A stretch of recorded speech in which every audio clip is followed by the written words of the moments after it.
This is Blair Durham with Black Wall Street Today, your media hub for all things Black business and related news, strategy, and events. The man I'm going to bring to this stage now is also one of those revolutionary voices who is fighting to be able to close that gap. The theme here is Black audacity. There is nothing more audacious than to step in a realm full of academics with no academic background and take over. There is nothing more audacious than leading your people and letting them know they cannot stop us from entering this field of financial literacy, financial capability, financial capacity. It is my honor to bring out the one and the only. Let's stand up and make some noise for this man, Wall Street Trapper. Hey!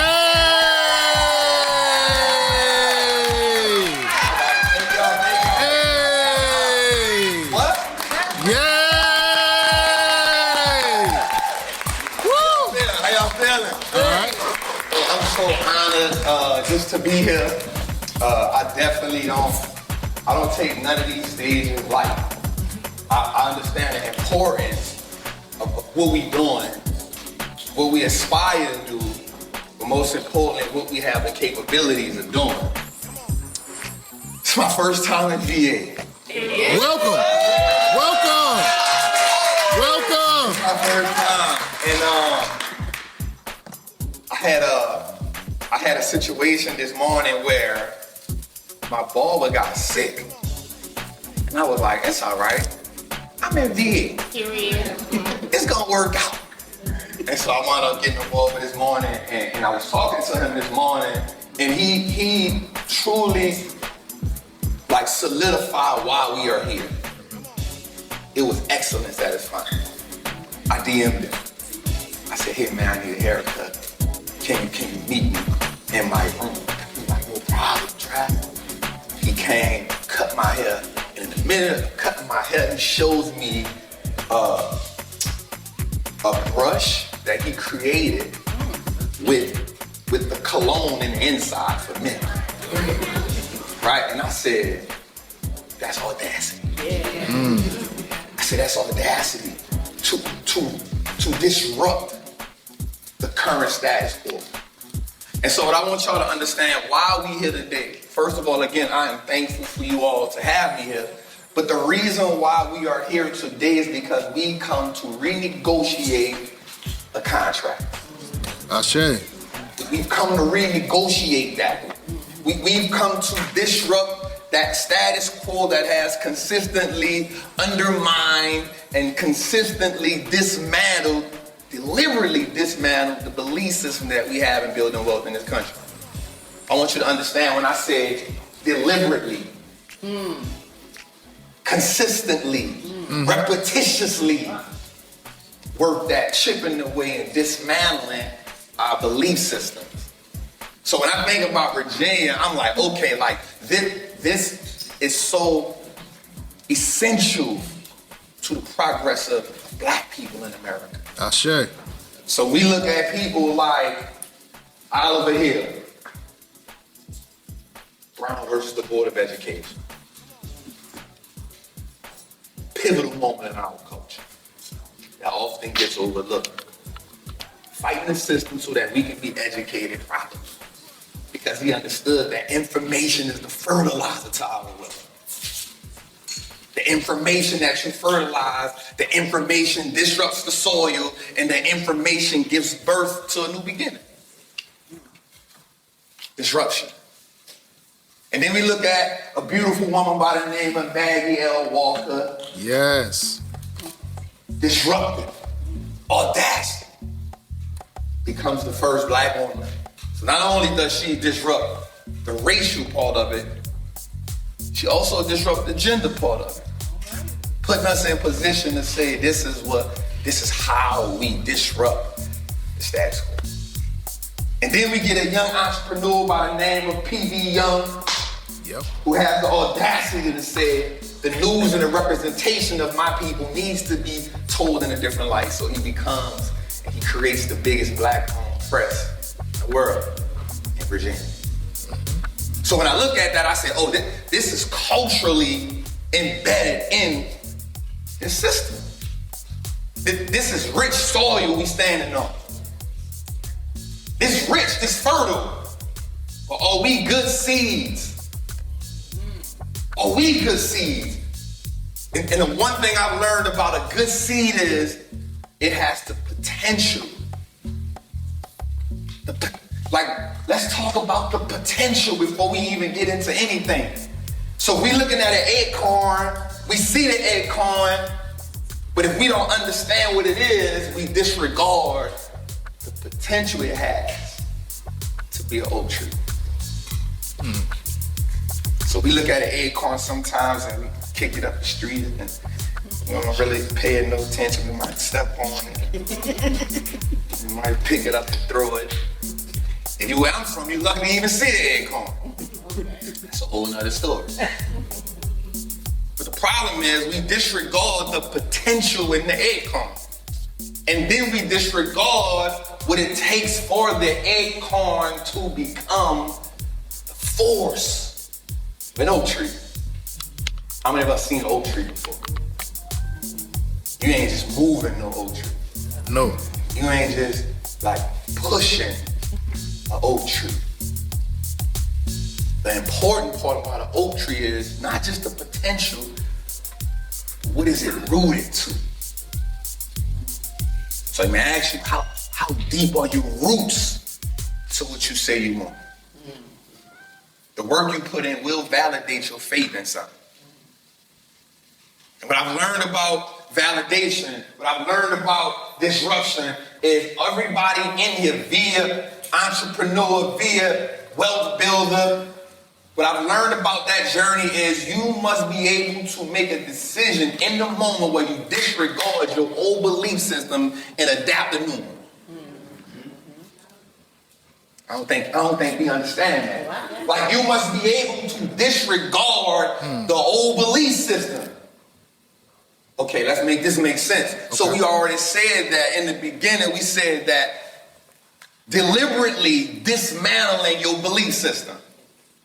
How many people we know they okay with where they at? Right, like you on a wealth building journey. You on a journey to teach your people something new. You on a journey to expose your people to something new. And every time you try to tell them, they're like, yo, I ain't with that. That's white people stuff, man. I ain't We know it. Right? And then what we do is we consistently trying to beat that into them. You doing this wrong. You're not doing this right. But what happens is they are comfortable in dysfunction. One of the things that we've adapted is we've adapted the mindset and we've become immune to dysfunction.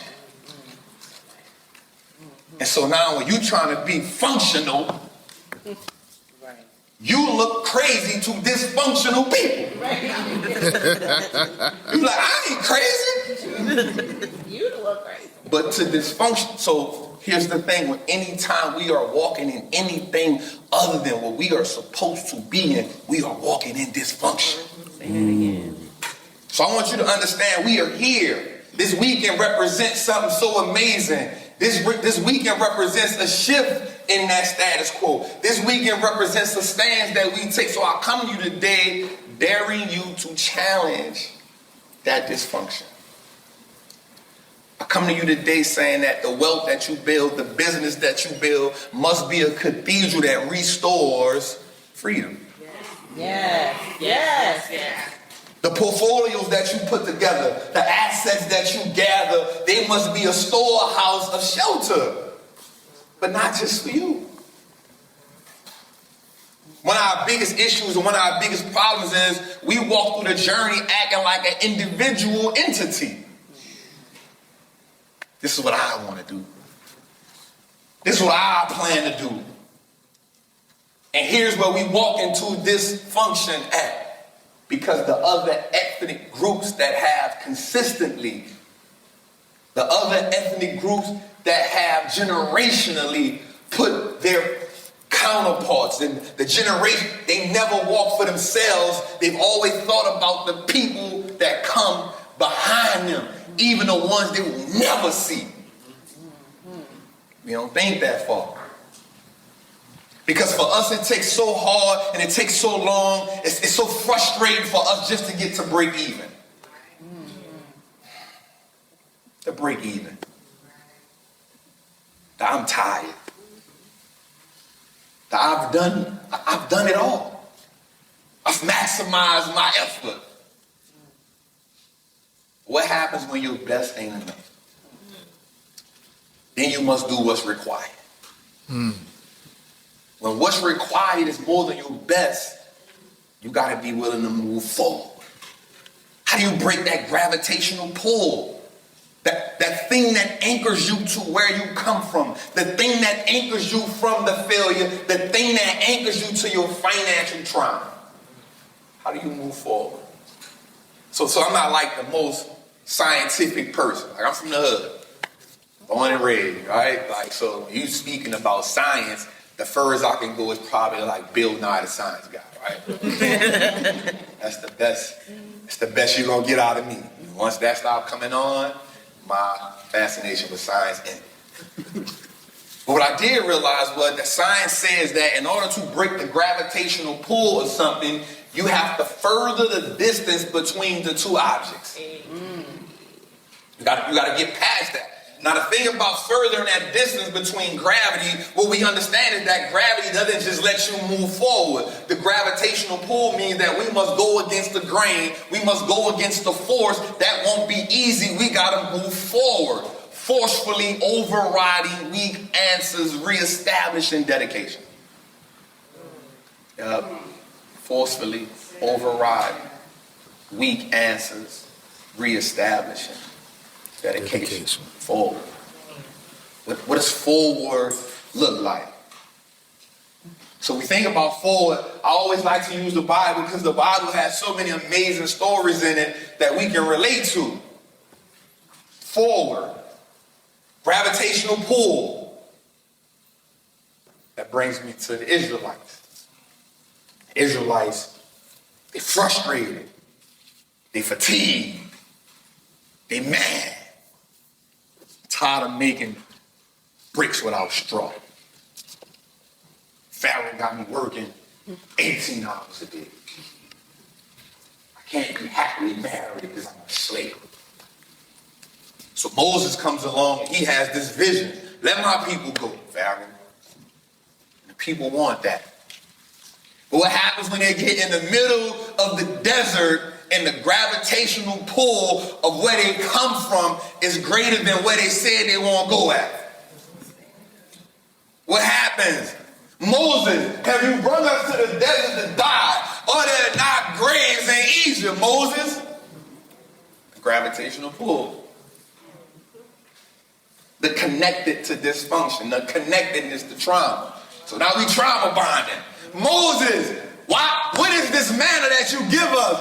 I want leeks and onions. Because I don't like this. My palate ain't right for this yet. Gravitational pull. What happens when what you say you want confronts what you want to get away from, and what you get away from is so anchored in your belief, you'd rather go back to it. Okay, let me rephrase that. You gotta change for what you say you want, or we gotta change what we say we want.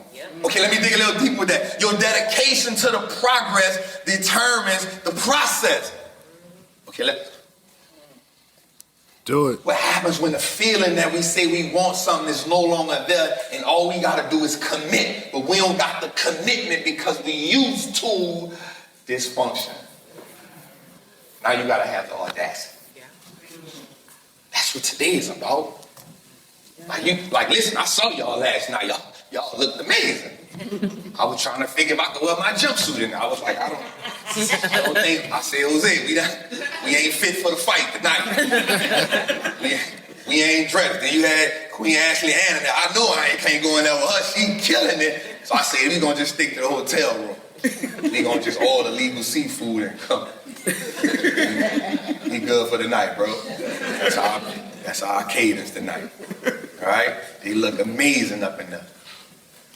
But what happens after the clothes? Like, what's underneath that? What's the ambition look like? When you take the dress, when you take the shoes and the cologne, like what the ambition look like? Like we look good, but are we fit for the fight? There's an $86 trillion wealth transfer that's happening. We look good, but are we participating in the game? 72 trillion going in just assets. What, we look good, but are we participating? Preach. We okay with being broke slaves? We okay with saying, yo, I won't be free, but the shackle, if I put a diamond in it, I'm good, because it look like that's a rich slave. Like you good. You good. But what happens when what you appear to be doesn't match what you say you want to be? It be like, Trap, like, why you don't be showing us? Show you for what? For my impression. Right. I got generations behind me that got to be free, and their freedom is predicated on what I do now. Yes. If not you, then who? If not you, then who? Exactly. If not you, how many generations will still endure the same pain? And here's what we understand for sure. We understand that it will only get worse. Financially, our people are just going through it right now. The last 3 years, we still like, you coughing, I'm like, whoa. I know, right? I got trauma. On top of trauma. Right? We see it. We've seen people lose their job. We've seen people lose their home. We see America say, hey, I got an idea. Let's put $6 trillion into the economy. But guess what? During the pandemic from 2020 to 2022, the wealthy people of America increased their wealth by $5 trillion, while the poor people now had even less money. They was now living check to half check. They had more money than money times 2 now. So now in 2023, we're looking at 40% of Americans and 60% of black Americans now work full-time, 2 full-time jobs. The one is enough. Right. One is a lot. One is too much. Like, I gotta go to this job. Okay, my business owners, what I realized even during this moment, our business owners, we having a lifeline, you know, because we realized the money ain't funneling into the economy like it used to.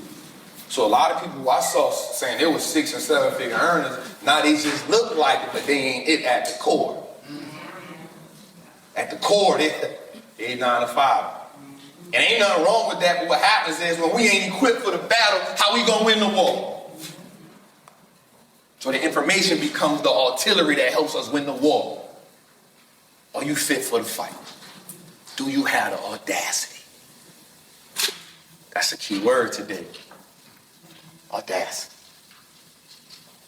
One of the things, okay, here's a reference. One of the things I love about Peter, right? So Peter had audacity. Like he wasn't the smartest. Like he wasn't the most knowledgeable, but he had audacity. All right, so we always talk about how Peter told God, if that's you, Lord, like bind me to come to you. But what we don't talk about, and I talked to my guy Jose about this, we don't talk about the audacity he had to just walk on the water. Like, I ain't tripping. I'm like, what's up, big homie? Yup, just tell me it's you, I'm walking. I ain't tripping. And then we get mad at him for losing faith. But what happens when we've lost faith a couple times? You can't even say you won't be successful if you ain't lost faith a couple times. I know you lying if you say I ain't lost faith a couple times. You ain't real. Because at 3 o'clock in the morning when none of the business ain't going right, you like, bro, should I really be doing this? Right. Should I be going back to the job? Let me call Queen Ashley right quick. What system you got in play, Queen? Because this ain't it. It ain't working for me. I need a back office or something. Email from you. You got to tell me something because I'm thinking about going back. So you got to have audacity. When you bold enough to have audacity, a little loss of faith happens here and there.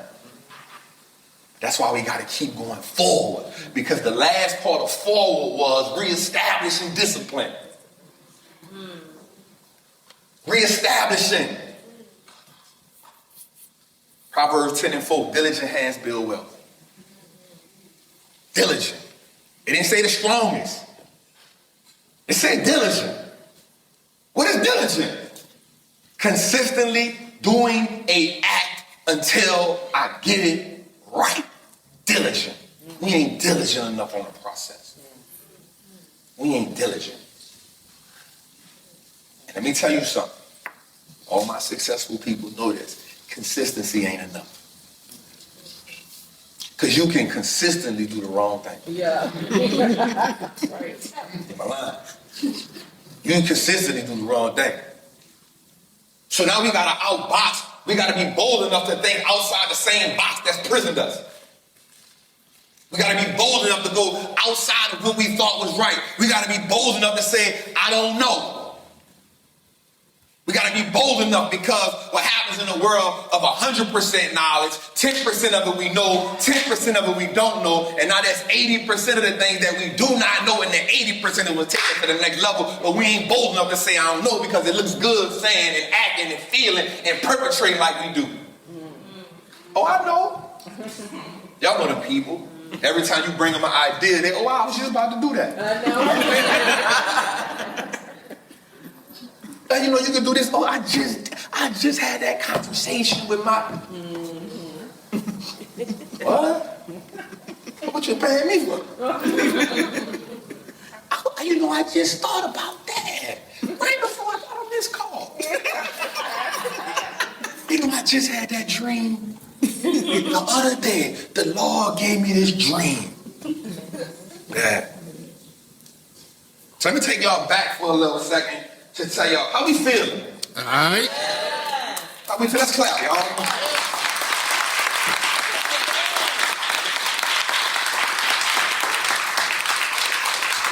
So for me, I come from a place born and raised in New Orleans. I saw my mom get shot when I was 9. It's all right, she's still here.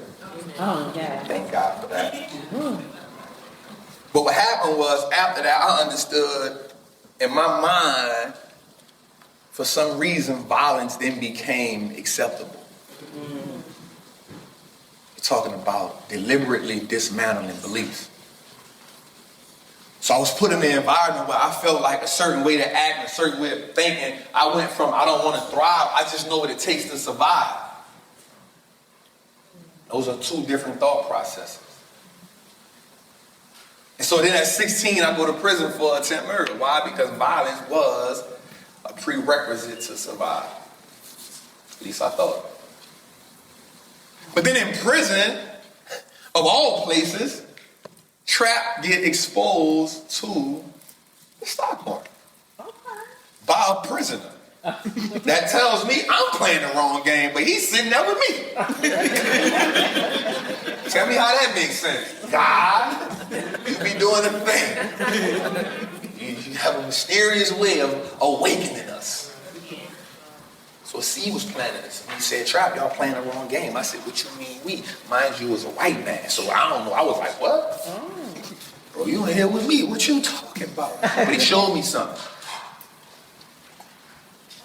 He showed me that he was in there for $2.8 million. He paid restitution on $8 million. He paid restitution on $800,000 and kept $2 million. I said, oh, I am playing the wrong game. What you do? Obviously, what I got going on ain't it. But he said, it ain't about that. He said, wealthy people, they do some things a little bit different. The shooting and the killing messes up the money. You can't make no money like that. You making the coroner rich. You making the funeral home rich. I said, well, since I'm in New Orleans, maybe I get out and start a funeral home business. Seems like the right thing to do. Business is booming. Sadly enough. He said, nah. Wealthy people first learn how to stop working for money. I said, well, what other way do you make it if you ain't working for it? He said, the second thing is they stop trading time for money. I said, wait up, so you're not working for it, you stop trading time for money, but you know how to print money? Do you got a machine? Because I'm really in the wrong business if you got a money printer. Then he said, wealthy people learn how to give value to people. Because if you can give value to people, you will never be broke. Mm-hmm. And then he gave me this little pyramid that said stocks, business, real estate. It's all you need to stay wealthy. So me, I'm a sponge. Like right now, I am the ultimate student in life. If you show me something, I am willing to go in a room and say, I don't know. I don't leave the room with, yeah, man, you know, I'm 8 figures. And yeah, you know, I got this much in the stock market. I go in the room like, no, what can you teach me? See, we pride ourselves on what we know. We pride ourselves on our accomplishments, and we don't realize that our biggest hurdle in life is overcoming our own arrogance. It's our biggest hurdle. Because when you come from nothing and then you become something, you stand on it. It becomes your throne. And to get dethroned, to discredit what I've overcome is what? How dare you? You don't know what I've been through. I realize you ain't been through enough. That would just break even. Break even sometimes can be the most fatiguing. So during my 10 years in prison, I learned about the stock market and I realized that, Trap, you really are playing the wrong game. Because the true essence of wealth is more than money, it's freedom. What does that look like?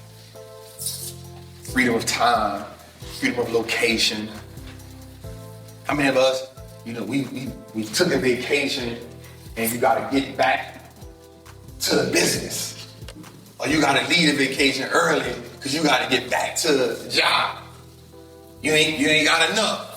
So, and I started realizing that even entrepreneurs can be slaves to their business. Phenomenal. Stay with us online at Black Wall Street Today on Facebook and Black Wall Street Today on Instagram, and then follow us on Twitter as well at BWS Today. We look forward to talking again next week. Have a wonderful week. I have said and I will continue to say that the most important priority for the Black community is the Black community, not a particular political party. Phenomenal. Hey, yo, when I say black, you say Wall Street. Black Wall Street. When I say black, you say Wall Street. Black. When I say black, you say Wall Street. Black. When I say black, you say Wall Street. Black. Black Wall Street. Black Wall Street.